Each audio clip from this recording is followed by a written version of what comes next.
Kas laukia po mirties? Skirtingos religijos turi labai skirtingus atsakymus, tad apžvelkime 5 plačiausiai žinomas. Hinduizme nėra vieno universalaus pasaulinio teismo modelio, kaip prieš tai aptartoje krikščionybėje ar islame. Dažnai kalbama apie karmos pasekmes per atgimimų ratą. Ir tikėtina, karma žodį dauguma jūsų tikrai žino. Bet čia svarbios dar 2 sąvokos – samsara ir mokša. Pagal hinduizmą žmogaus siela, ir sielos terminą čia naudoju gana laisvai, nes jį suprantama truputį kitaip, nei kad mes įpratę. Siela yra nemirtinga. Kūnas miršta, bet siela pereina į kitą kūną. Šis nuolatinis gimimo mirties ciklas vadinamas samsara. Karma, kaip žinote, supaprastinus reiškia tai, kas lemia jūsų gyvenimą. Gera karma reiškia palankesnį gimimą. Pavyzdžiui, geresnės sąlygos, o bloga karma – prastesnį sekantį gyvenimą arba gimimą gyvūno formoje.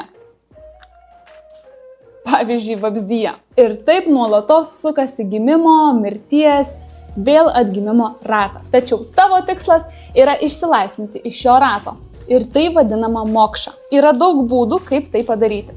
Atsiduoti Dievui, suprasti tikrą realybę, praktikuoti meditaciją ir panašiai. Bet apie tai gal kitą kartą. Įdomu sužinoti, kaip pomirtinį gyvenimą mato kitos religijos. Spausk follow.